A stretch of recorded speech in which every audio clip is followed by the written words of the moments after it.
1957 సంవత్సరంలో ఫిబ్రవరి నెల 18 నా కోటంక గ్రామంలో జన్మించిన సుబ్రహ్మణ్యం తన తల్లిదండ్రులు సుబ్బన్న మరియు మునెమ్మల పెద్ద కుమారుడు. చిన్న వయస్సులోనే తమ్ముళ్ళు, అక్క బాధ్యతను తీసుకుని కుటుంబానికి తోడుగా నిలిచాడు. తల్లిదండ్రులతో కలిసి వ్యవసాయం చేస్తూ కష్టపడే విలువను నేర్చుకున్నాడు.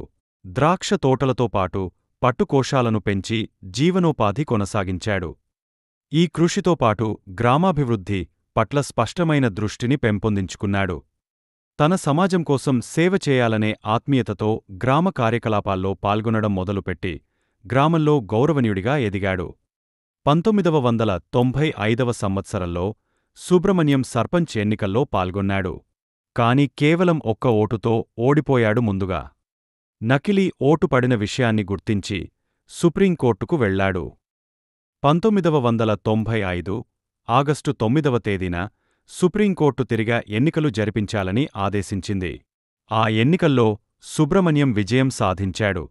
దీనితో ఒక ఓటు ఎంత విలువైనదో, ధర్మం కోసం ఎంత దూరమైనా వెళ్లొచ్చు అని నాటి కాలంలోనే నిరూపించారు. కోటంక నుంచి అమెరికా వెళ్లిన సుబ్రహ్మణ్యంకి చిన్నానాయన డాక్టర్ నాగన్న, డాక్టర్ విమలలతో కలిసి పనిచేసి పాకశాలలు, దేవాలయాలు మరియు ఇతర సామూహిక నిర్మాణాలను, సమాజసేవా కార్యక్రమాలను నిర్వహించడం గ్రామంలో నెలకొల్పాడు. నాడు గ్రామ ప్రజల అవసరాల మేరకు రవాణా సౌకర్యం కోసం ప్రభుత్వ బస్సు సేవలను మొట్టమొదటిసారిగా అనంతపురం నుంచి కోటంక గ్రామంకి తీసుకురావడంలో పెద్ద పాత్ర పోషించాడు. 2021 సంవత్సరంలో కోవిడ్-19 మహమ్మారి సమయంలో సుబ్రహ్మణ్యం 2 వారాలపాటు వైరస్తో పోరాడి మే 12న అస్తమించారు.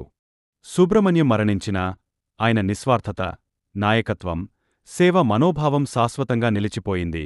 మనందరికీ మార్గదర్శకంగా నిలుస్తూ వర్ధంతి రోజున స్మరించుకుంటూ ఈ చిన్న దృశ్య సందేశం మీకోసం, మన అందరికోసం. జై శ్రీరామ్, జై హింద్.